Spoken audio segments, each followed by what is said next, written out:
Nous n'entrons pas dans le mondialisme, nous le quittons.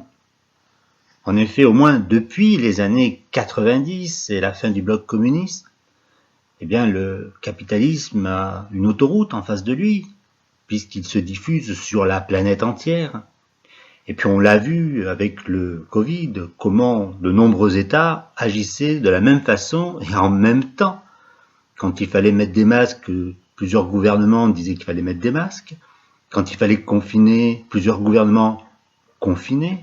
Quand il fallait faire des lois liberticides, eh bien plusieurs gouvernements faisaient des lois liberticides en même temps. Donc nous sommes déjà dans le mondialisme. Et nous sommes, je le dis, au moins depuis les années 90. C'est aussi dans les années 90 que, en Europe, et pour la France notamment, on a adhéré au traité de Maastricht, qui enlève toute décision de politique économique au pays. On ne discute plus de politique économique en France depuis les années 90.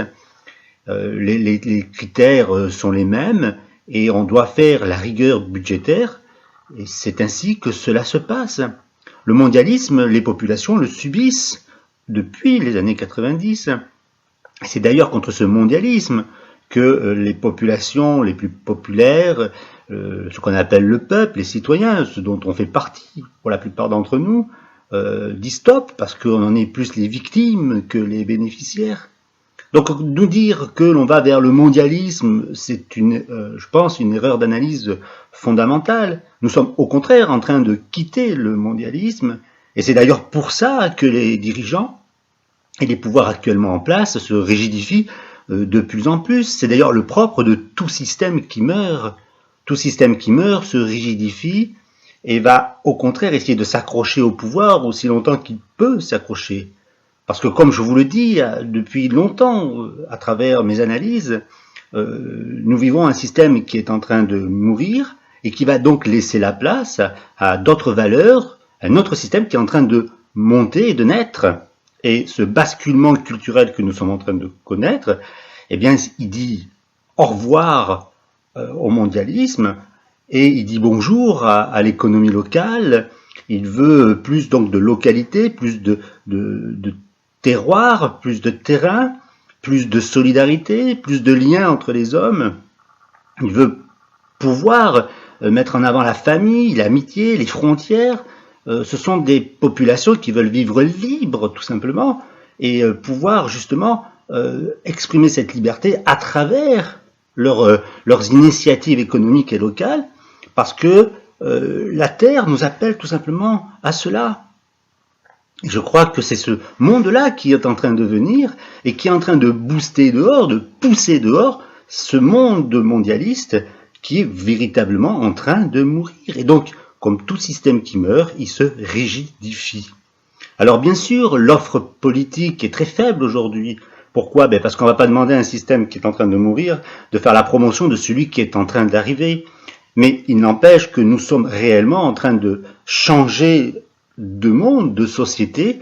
On est en train de passer d'un système de classe à un système de groupe, et avec de nouvelles valeurs, où on redécouvre plutôt des valeurs plus locales, ce que je dis, l'expression de l'économie locale, et peut-être d'ailleurs, parce que les populations sont pas naïves, elles savent très bien que l'âge d'or industriel, il est derrière nous, mais on se dit quand même qu'avec la redécouverte de l'économie locale, avec une certaine forme de protectionnisme, eh bien, on pourra recréer un dynamisme économique, recréer des emplois, recréer un bon vivre quand même sur ce territoire qui a énormément de richesses à exploiter, énormément de richesses à mettre en avant.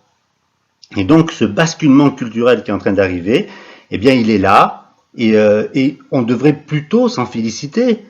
Alors il faut, je pense, arrêter de trop écouter les médias qui, eux, font partie précisément de ce monde qui est au pouvoir, et plutôt commencer à regarder ce monde qui est en train d'arriver, et puis le lire.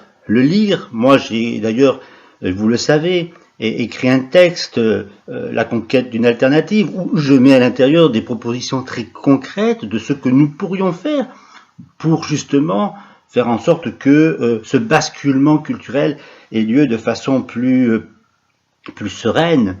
Et puis, je vous renvoie aussi à mes analyses que je mets sur mon blog, Xavier Pérez officiel, où je parle bien sûr de la naissance précisément de cet État multipolaire, où précisément l'un des pôles de l'État est le citoyen et le peuple, sans qui l'État ne peut pas exister, comme je vous le rappelle à longueur de mes interventions.